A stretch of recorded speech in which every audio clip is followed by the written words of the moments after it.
The 12th house in the chart is the part of the sky that was crossing the horizon shortly before we were born.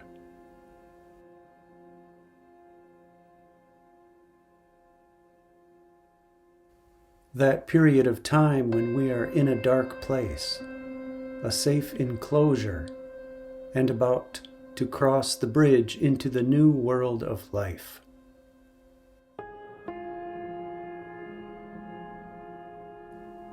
In this sense, the 12th shows distant worlds, as in traveling from one world to another, being born into a new world, but also moving from child to adult, and moving later from material life to the realm of spirit.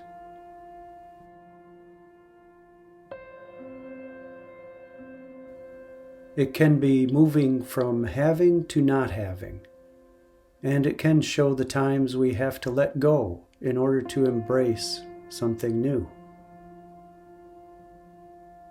The 12th house is solitude and privacy. It is a private bubble.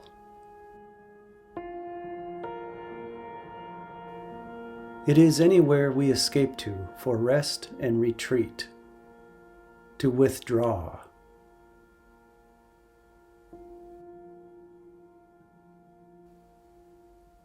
The place we can tune out the world and tune into something else. It is sleepy places and falling asleep.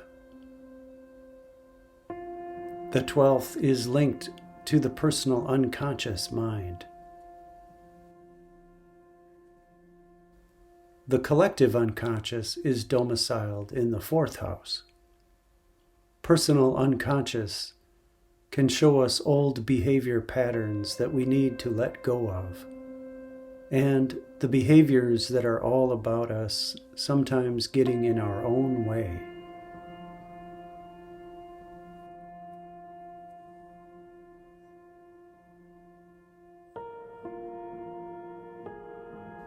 The 12th is the bridge to the other side, which can be the spectrum of enlightenment experiences, or places related to enlightenment, like altars, shrines, and fountains, as doorways to this bridge to the other side.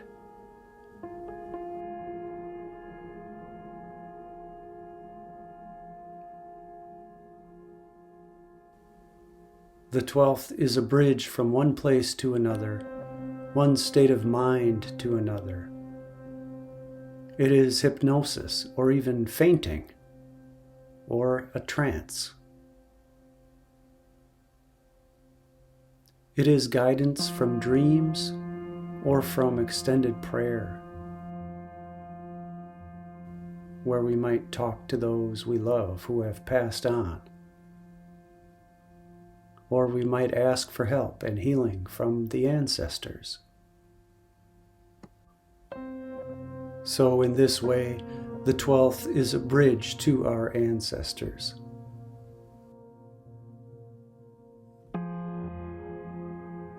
And so divinatory practices would be here.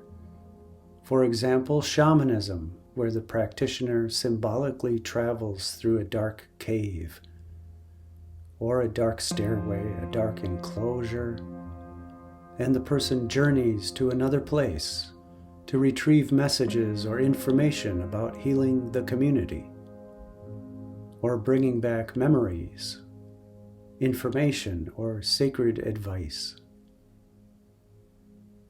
These practices once included scrying, when a person looks into a mirror or a crystal ball and drops into a prayerful, meditative state to learn something.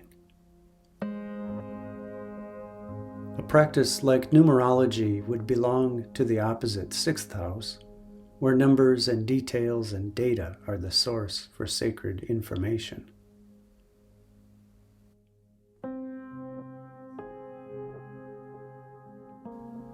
For most of us, the 12th is more about the places we go to restore our batteries, maybe whether we want to or not. when we have to recharge and have alone time. Often this is where our best thinking and best planning come from. So this is a kind of divination as well.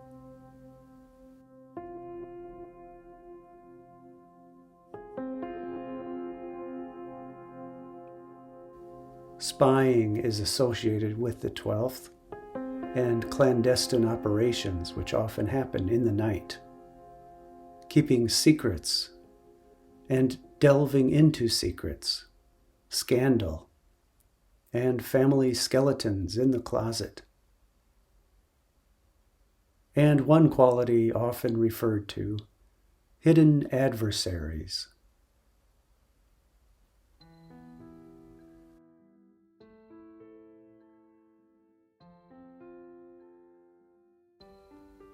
The meanings become more expanded, from dark places at home to monasteries, cloisters, basements, walled-in places, even heavy draperies, saunas, enclosures, barns, retreat centers, confinements or jails, or meditation halls, which are a kind of a positive spiritual jail. But also hospitals and research departments, or dark corridors in the library where we study in the stacks.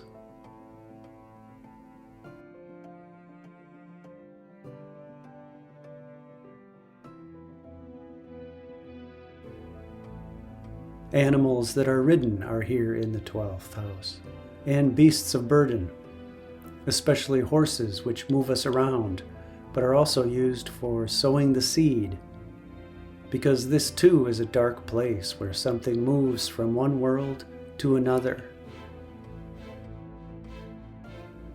The seed is rooted in the earthly underground, and eventually grows to leave the safety of this dark place, this womb, to be born in the farmer's field or the garden.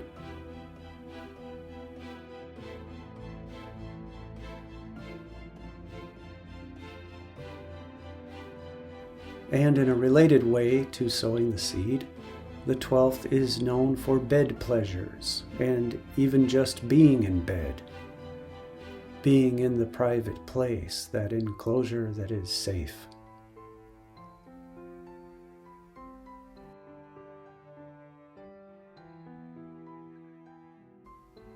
Mercury is usually not real happy to be in the 12th house in the birth chart, because our intellect has a hard time dealing with things that are real spiritually and very real in the ether, but not so real in the material sense.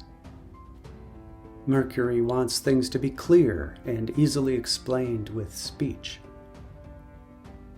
The 12th house is a different place. At times, Mercury here can show the person has a potential for psychic ability, yet this would often be called a non-traditional Mercury. If the moon is here, then the person may be hyperperceptive, and they may notice things about the world that others have a difficult time understanding or even believing. The 12th house has been called the most malefic house. It was called the house of bad spirit. It can certainly show some suffering and some sacrifices to be made, because it's a house that's empowering to the spirit and supports letting go. But this can mean trouble to your material pursuits and anguish for the person who is overly focused on success. If you don't want any of your worldly plans to ever go awry, then the 12th is certainly a challenging house for you. The 12th is probably not going to help you build, but it will help you undo. It will help you take things apart and learn about loss. So herein lies sacrifice and misfortune. Shooting yourself in the foot if you are chasing material needs when it's time to look at your inner world instead.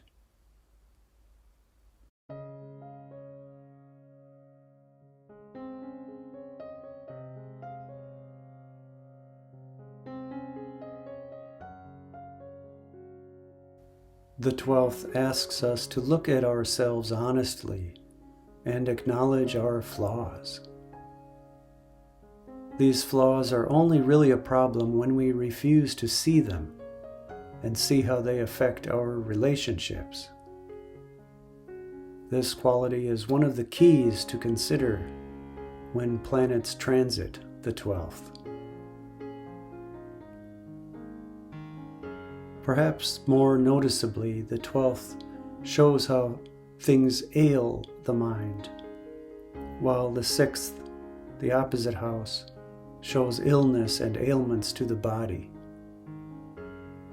And the 12th can also show health to the mind, just as the 6th shows health to the body. The 12th house is endings of all kinds, the idea of letting go, and grief itself, especially the moment of lamenting, when we let it go and move from one state of being into another, over the bridge.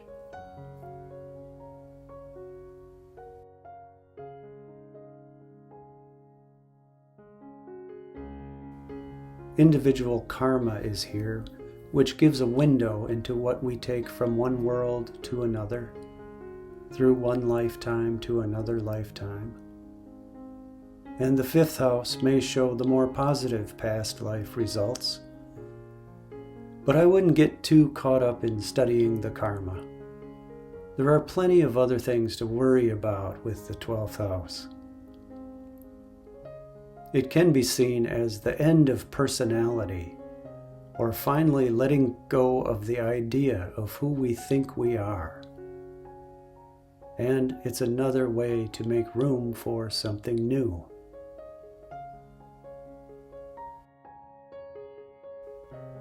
The meditative and restorative nature of the 12th house shows how we tend to the internal bridge within us.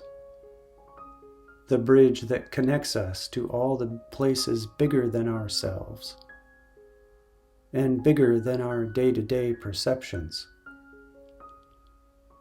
It is the house that is maybe best described as the private place we visit to contemplate the river.